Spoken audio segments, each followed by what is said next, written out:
Hi, hi, my people. Let me position myself properly. Uh, is it fine this way? I'm going to do the final live um, predictions. Um, Let me put it this side. Yeah, I think it's. Yeah, I'm going to do my final live predictions for UFC Fight Night Imavov versus um, Cannonier, even though I didn't announce that the right way. But yeah, as long as you got what I was saying. So, as usual, I'm going to wait for a couple of people to come online before I start my predictions. Um, because that's the purpose of these lives. It's to talk to you guys, right? Um, I'm going to be looking at the information that I researched basically. Um, while I break down these particular fights, I'm going to be looking at the information. So it won't be as quickly as I normally do it, but I think it will be quickly. Hi Twizzy, how are you doing, man? I'm actually about to start the predictions. Yeah, actually, let's just start. Ryan Dos Santos versus Puja Toma. I have a weird high confidence on Charles Redkey. I'll get to that fight. I don't know about that, but I guess I'll explain my reasons for that. Um, this one, okay, the fight that I'm breaking down right now is Ryan Dos Santos versus Puja Toma. Okay, this one is a little bit tricky because Puja does not that a lot like does not much information.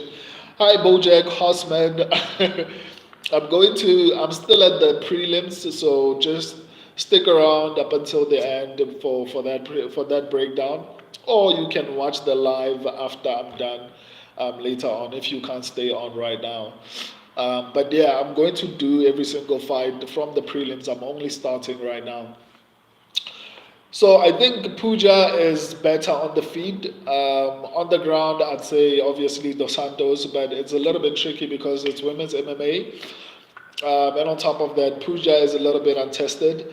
I know a lot of people are going with Dos Santos, but I don't know, man. I feel like Puja will have some level of an ability to actually win this particular fight. But keep in mind, this is women's MMA, so as always, I advise everyone to just stay away from this fight if you value your money because women's MMA is extremely unpredictable, especially in these type of situations. So just stay away from this fight. But my subscribers' official pick is Dos Santos, and my official pick is Puja Toma. I don't know if I'm pronouncing her name um, the right way. On to the next one, Cody Stamen versus Tyler Lapilas. This is another difficult one to actually call, um, largely because on the feet I feel like Lapilas, I wouldn't say he has an advantage, but I feel like he's the more dynamic striker. Whereas it's kind of challenging, man. It's kind of challenging. I think they're both good on the feet, and then on the ground. Let me see what I think of their ground game, both respectively. On the ground, I think Cody Stenman. I don't know, man. This is going to be a very difficult fight to predict, largely because they are so evenly matched. But based on my analysis and some of the things that I looked at, I feel like Tyler Lapulas will have the right things in order to actually get this fight done. Um, My subscribers felt like Cody Stanman is a little bit better, but yeah, my subscribers' official pick is Cody Stanman, and my official pick is Tyler Lapulus. I just feel like Tyler Lapulus will have a way to actually win this fight, but it's gonna be difficult um, because it's really, really, really, really going to be close. It's a coin flip in my own opinion. So I'm not, even though my official pick is Tyler Lapulus. I am not very confident on this particular pick, largely because of how closely matched they are. So once again, this is not a fight I would say put your money on. Like, just the best thing is to just avoid it. Um, there are a lot of close fights on this particular card that I don't necessarily feel like I don't necessarily feel confident about. So this is one of those fights. But my official pick, as I've already mentioned, is Tyler Lapulus, and my subscribers went with Cody Stanman. On to the next one. Um, Eudora Moura versus Dennis Gomez. My subscribers officially went with Dennis Gomez, and I went with Mora. I feel like people are a little bit confused as it relates to Dennis Gomes, largely because I feel like Mora is a little bit better in my personal opinion. I feel like she is good enough to stand with Gomes, and on the ground, I think she will have a significant advantage. Um, like she is very good at taking the fight to the ground. She's more dangerous in terms of submissions on the ground, and she's good, I think, defensively. And on the feet, I feel like the fight will be more or less evenly matched. In fact, I feel like Mora will have the advantage. So if ever there was a women's fight that I feel a little bit confident about, good day, man. If there was ever a fight that I feel confidently about on this particular card, the women's fight, um, Mora, I think she's going to win this fight. I honestly don't see Denise Gomes winning here, but you know, like I always say, it's women's MMA. But out of all the fights, I feel a little bit confidently about this one. My subscribers went with Gomes. I went with Mora. I feel like she'll be better even on the feet, and if it goes to the ground, she'll basically dominate. Yeah. So that's my thoughts on that. On to the next one: John Castaneda versus Daniel Marcos. Uh, in terms of striking, I feel like they are evenly matched. Largely so. I feel like Marcos is a little bit better defensively, a little bit, slightly, not like extremely, just slightly better. And then on the ground, I think Castaneda will have the advantage. However, I tend to favor Daniel Marcos largely because I don't feel like this fight will ever get to the ground.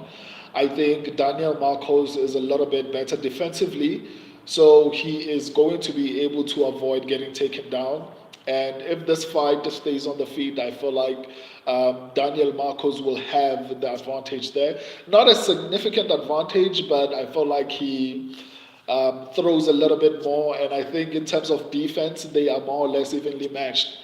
So I feel like he will outwork John Castaneda. So yeah, it's going to be a close fight, but I think Daniel Marcos will probably get this one done. My subscribers also went with Daniel Marcos. On to the next one, Brad Katona, Mr. Decision. I was so high on Brad Katona. For whatever reason, I wanted him to do really well. On this fight, man, I don't feel like either of them are really good. I don't think either of them are really good. I just feel like Brad Katona is a little bit more complete, not in a, like not extremely complete. I don't feel like both of them are good, but if you compare the both of them, I feel like Brad Katona is a little bit more complete. I think he's going to be able to outstrike him on the feet. I think he's going to be able to be a little bit more defensively better. I wouldn't even be surprised if he manages to somehow overwhelm him with volume, because he throws a lot and he's a little bit good defensively. So I feel like he's going to be able to get a decision. Obviously, we don't have enough on Jesse Butler as yet, especially considering his last fight. But I know he's good, somewhat good on the ground. But yeah, my official pick and my subscribers' official pick is Brad Katona. Um, so I guess we'll just have to wait and see. This one is a little bit tricky. Largely, I mean, this card, UFC 302, I got 11 out of 12. This one, I'm not feeling very confident about these picks, largely because these fights are very closely matched. So it's gonna be challenging to actually predict accurately who's going to get this one done. But in any case, let me continue and go to the next fight. Andrea Lee versus Montana De La Rosa. My subscribers and I went with Andrea Lee. On the feed, I feel like she will have the advantage almost everywhere. And on the ground, um, let me see. Yeah, even on the ground, I'd say Andrea Lee will probably have the advantage there as well. Um, so this is another women's fight that I wouldn't say I'm extremely confident on. Team Lee as well. Hopefully, she doesn't end up showing her age. I hope so too. But yeah, my subscribers and I went with Andrea Lee. I feel like whether it's on the feet or on the ground, I think she's going to have some level of an advantage. I don't see Montana De La Rosa winning this one. So yeah, on to the next one. This was one of the hardest picks I had to do on this particular card. Charles Redkey versus Carlos Prates. I'm a big fan of Charles Redkey. I think he has an incredible future in the UFC. But I don't know, man.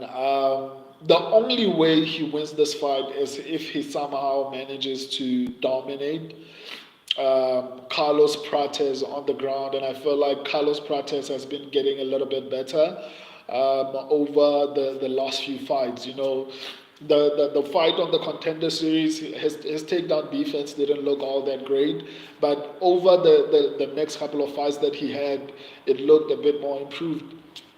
I could be wrong, but I feel like if this fight stays on the feet, I don't know if Charles Redkey actually wins this one. He would have to take the fight to the ground. Um, I'm a massive fan of Charles Redkey, but I honestly don't know if he wins this one. My subscribers picked Charles Redkey. I feel like Carlos Prates will have the advantage somehow on the feet, and I don't think this fight will be playing out on the ground for an extended period of time. I feel as though KOing Giles is very impressive. Isn't very impressive. I mean, I understand your point of view, right? And I do agree with that. But for me personally, when I look at a fighter's skill, I don't, especially when they are in the UFC, I don't consider too much their opponent as opposed to how they fight and their potential to improve, right? I don't necessarily predict based off of who has someone beaten, for example, because I think I would get horrible results, especially like the results. Tweezy, like the results that I was getting way, way, way back, like a couple of months ago. So until I made this adjustment to my predictions. So I don't necessarily look at who someone has beaten, especially if they are fighting in the UFC, right? As long as you're fighting in the UFC, that's enough for me. I just look at how you fight as a person and that your ability to improve and your fight IQ and a couple of other things. And I feel like Carlos Prates is improving significantly quickly. I could be wrong, but I'm going to stick with my pick of Carlos Prates. I think this fight is going to stay on the feet. As plus, he has a reach advantage, I think. So I don't know if Redkey is going to win this one. I could be wrong, but I'm sticking with my pick. My subscribers went with Redkey. I'm sure Tweezy is one of them. He voted for Redkey, so I guess we'll just have to wait and see who gets this one done. Another challenging one is true. Just seeing how Thiago Moises was smoking Mitch Ramirez on the feet as well. I don't love that for Prates. Okay, I hear you. I hear you. On to the next one. Thiago Moises versus Ludovic Klein. Ah, okay. I feel like um, Ludovic Klein is going to win this one. I could be wrong, but I don't think I am. Let me see. Yeah, I don't think Thiago Moises is going to win this fight. My subscribers went with Thiago Moises. I went with Ludovic Klein. I honestly don't see Thiago Moises winning this one. Um, I feel like Ludovic Klein will be better on the feet, and I think he will be able to survive if the fight goes to the ground. But I think he's smart enough to know that that's where Thiago Moises thrives. So I think Ludovic Klein will most likely avoid going to the ground. And if he does that, I think he will have that advantage, in my opinion. I'm almost confident about this pick. I think Ludovic Klein is going to win this one. Moises seems to struggle with Southpaw. I agree. Yeah. So for me personally, I just feel like Ludovic Klein is also good on the ground. I mean, not as elite as Thiago Moises, but he's good enough to avoid anything serious happening there, like a submission or even staying too long on the ground. I don't think that fight is going to play out on the ground. It will most likely be on the feet. And on the feet, I think Ludovic Klein is going to win this one. My subscribers went with Thiago Moises. I guess we'll just have to wait and see. On to the next one, the main card, Miguel Baeza versus Punahele Soriano. Whew, these fights on this card, man, like they gave me a headache when I had to. Greetings from the Philippines. Hey, how are you, man? Welcome. It's crazy how many people from different parts of the world watch this channel or are on this channel. I appreciate all of you. Anyway, let's look at the striking. Who will have the advantage? I think everywhere Miguel Baeza on the feet will have the advantage, most likely, except when it comes to defense. Baeza takes a lot of punches to the face, and he hasn't historically had the best chin, but we have to also consider that he's been out for a long time. So normally, when you are not that active in fighting, your chin somehow recovers. Look at the Cody Garbrandt. Like his chin was not that great, but then he stopped fighting too much or regularly, and I feel like it improved a little bit. So I feel like it's not like Soriano is like leaps and bounds above Baeza in any way. I feel like that they are almost the same in terms of defense when it comes to striking. They absorb almost as much. So my only concern is that Baeza, I don't know how his chin is going to take punches. If it can hold up on the feet, then I feel like he's going to dominate on the feet. And then when it comes to grappling, it's going to be a little bit challenging to determine who's going to have the advantage. But I feel like Soriano will be a little bit better on the ground, but I think Baeza is a little bit better defensively, so I don't know if the fight will ever go to the ground. I think it might stay on the feet. But if it goes to the ground, if there's anyone who's going to get a submission, I think it's going to be Baeza. I don't think it's going to be Soriano. So my official pick is Miguel Baeza. My subscribers went with Punahele Soriano. Um, this card, there are 14 fights on this particular card. I'll be happy if I just get at least nine, or even 10. Getting four wrong is not that bad on a 14 fight card. Or yeah, basically. So I guess we'll just have to wait and see, because a lot of these fights on this card are wild, like they're really wild. On to the next one, Julian Marquez versus Zachary Reese. Whew, these fights, guys. Um, I almost picked Julian Marquez. I don't feel like both of them are really that good. It just comes down to who you feel like will have the desire to actually win this fight. And I feel like, based on previous performances, I think Zachary Reese will have the offense to actually try and win this fight. But I don't feel like either of them are that good. But on the feet, to be honest, um, Julian Marquez might have the advantage on the feet. It's gonna be really, really difficult to actually predict this one because there's very little information, especially within the UFC, on Zach Reese. So it's gonna be a little bit difficult to actually predict how he's going to do, especially because I actually thought he would beat Cody Brundage, and he was actually on his way to actually beating Cody Brundage, and then got slammed. I mean, you cannot prepare for that, but if you're that good, you shouldn't be getting slammed, But it happened to Hamza Chimaev, so I mean, it's I can't be too hard on this guy. So yeah, I feel like of the two, I think Zachary Reese will find a way to actually win this fight, even though I'm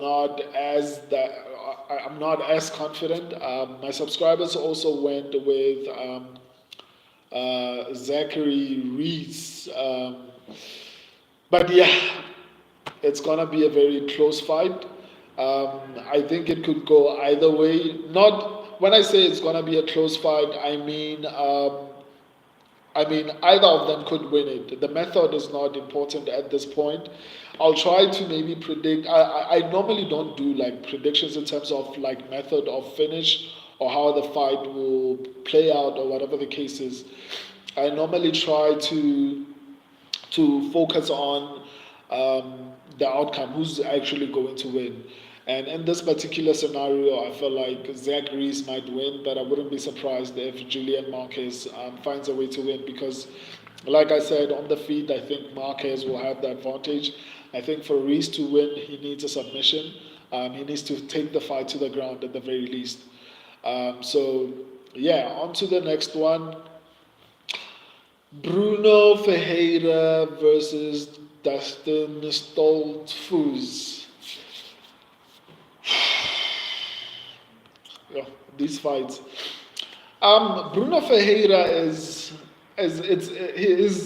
really difficult to actually gauge because for me personally, I know a lot of people are high on this guy and they feel like, man, this dude's a killer.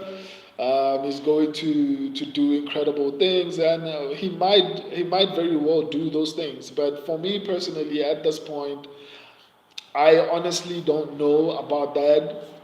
Um, but obviously, in this particular situation, you have to look at who he's fighting, and Dustin does not have like a strong track record as far as who he fights, or rather who he has fought, and um, like his wins versus losses and all those type of things. I don't feel like he has a good track record. So obviously, it's possible for Ferreira to actually dominate this fight, but I guess we'll just have to wait and see. In this situation, I would agree with the idea that Ferreira will dominate this fight, but yeah, my official pick is um, Bruno Ferreira, and my subscribers also went with Ferreira. My connection just disappeared. So I'll just, if I'm missing any fight, please remind me. So I think the next fight is what do you, Raul Rosas Jr. versus Ricky Turcios. I think what the UFC is trying to do with Raul Rosas Jr. is basically to try and build him up a little bit slower. Um, for sure, dude. For sure, dude is unpredictable. Yeah, man. Like it's really challenging to actually predict some of his fights. Raul Rosas Jr. is potentially going to win this fight. I feel confidently about this. If there ever is a lock on this card, I think Raul Rosas Jr. is that lock. I feel like they are giving him this particular fight in order. They are giving him the treatment that Bo Nickel is getting basically now because Bo Nickel is not fighting anyone who's good at all. And I don't know why they're allowing him to do that because he keeps saying he can beat people like Hamza Chimaev. But Cody Brundage gave him like a really hard time, even though he got the finish. Anyway, I digress. I feel like Raul Rosas Jr. is leaps and bounds better than Ricky Turcios. Whether it's on the feet or on the ground, I feel like he is like significantly better. So Raul Rosas Jr. is largely, it's definitely going to win this fight. My subscribers also went with Raul Rosas Jr. They have rebooked this fight over and over. The UFC is very confident he will win this. I imagine. Yeah, obviously, especially after that Christian Rodriguez fight, I'm sure they don't want any mistakes. They don't want because he is a star. To some extent because I judge this based on how his videos perform on my channel. When people like Dustin Poirier fights, when people like Islam Makhachev, Hamza Chimaev fight, the numbers, they go crazy. So he is a star, or rather the potential is there, so the UFC, I'm sure they're trying to actually protect him as far as possible. In order to make sure that they can actually monetize the stardom. And I don't blame them. The kid is good, he's entertaining, so I don't have a problem with them grooming him the way they are. But the difference between him and what do you call him, Bo Nickel, is that he's not going out there and saying he can, fight, he can beat like like the highly ranked fighters of his division. Anyway, let me not go on a tangent and just rant. My official pick and my subscribers' official pick is Raul Rosas Jr. On to the next one. Dominic Reyes versus Dustin Jacoby. Woo! It was hard to pick Dominic Reyes to win this fight. My subscribers also picked Dominic Reyes to win this fight. But I can tell you it was really hard for me to pick the Dominic Reyes. But after considering the fact that he's been out for such a long time, I feel like maybe his chin recovered a little bit. I think he's a little bit, not even a little bit, he's better, in terms of striking. I don't feel like, even though I know Dustin Jacoby is the better striker, I feel like Dominic Reyes will be leading in terms of striking. The only issue I have is I don't know what's going to happen if a good shot lands, right? And I don't like the idea of him going down on every punch or on Ryan Span's jab, I think, So like, but hopefully his chin has recovered because I think Dominic Reyes is the better fighter on this particular. Between him and Dustin Jacoby, I think Dominic Reyes is a little bit better. Not a little bit better. I think Dominic Reyes is a lot better than Dustin Jacoby as an MMA fighter. I'm not just talking about kickboxing, right? So I feel like Dominic Reyes is the better fighter. What is Tweezy saying? Let's hope, because I think he did the same for Span and his chin didn't recover for some reason, and his blood clot issue. I mean,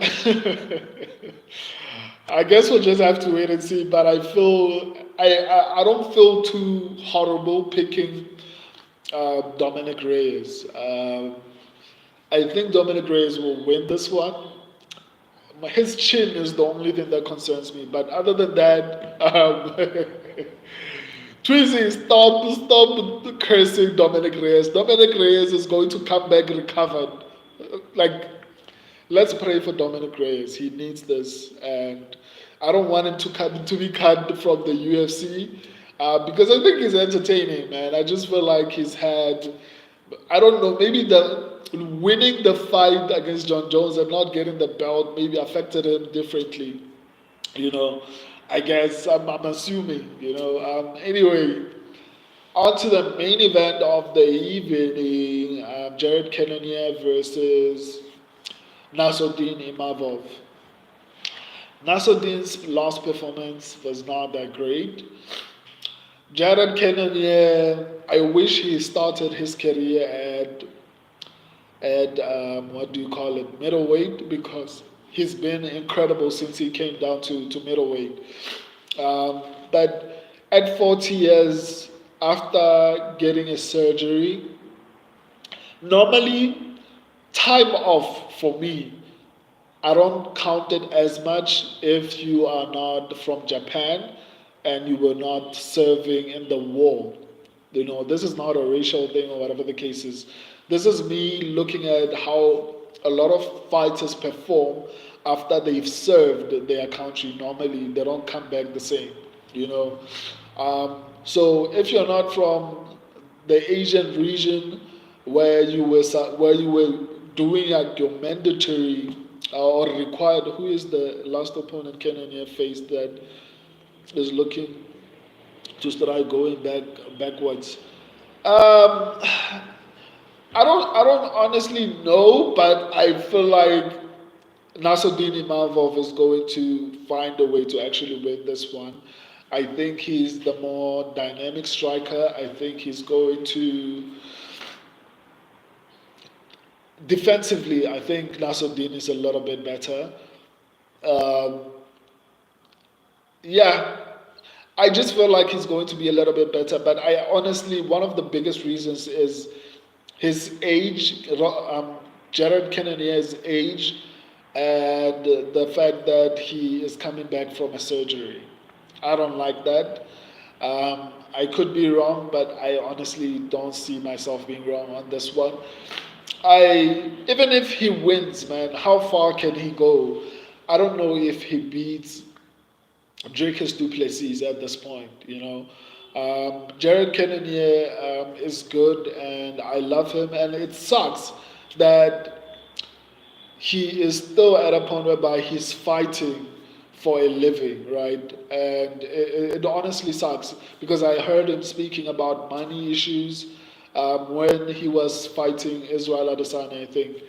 I agree. When everyone is on the underdog on a fight night card, they usually seem to lose like Barboza Row. Yeah, sorry, not Row. It wasn't fight night. Yeah, but nonetheless, it was fight night. But I think he was in the prelims. Are you talking about when he fought Magny? I think it was on a fight night, but in the prelims. Anyway, um, yeah, man, I don't think Jared Cannonier is going to win this one. It sucks because I want him to make money. I want him to win and to get bigger opportunities that allow him to make money. I hope he figures out a way to actually start making money outside the UFC because his career is coming to an end. At middleweight, 40 years old and coming off of surgery and a long layoff is not a good combination. Yeah, that's my final predictions. I don't know if I should start doing upset predictions for fight night cards. I'm still on the fence about that because they are a lot of work to do. But I'll think about it. Until we see each other again, I love and appreciate all of you guys. I'll find a reason to go live just so that I can talk to you. I see that the number of people who join me live is starting to increase, even though you guys don't stay long enough on the stream. But I've seen the numbers peak at higher numbers than before, and even the views are really getting up there, so it shows that what I'm doing is becoming a little bit more fruitful, which is good because I put in a lot of work on to do these things on everything on the channel. If you're new, go to the short section, go to the video section of the channel, go to the community section. There's so much on the channel for everyone. I love and appreciate all of you. I know I'm repeating myself, but I mean that. See you in the comment section. Yeah, but hey, 60 is quite impressive. Yeah, it is, man. It is. The numbers will keep on going up. But the live that I did yesterday, it got to like 500 and something, 400 and something while I was live in terms of views. So those numbers, I didn't get them in the past. And even now, it's only a couple of videos that have surpassed that number. So it shows that it's growing, and I love that. Anyway, see you guys. I'll find a reason to go live before Saturday. I'll just try to comment on a specific topic. Until then, deuces. Oh, I'll do the upsets predictions. It depends on how busy I am on my side. See you in the comment section.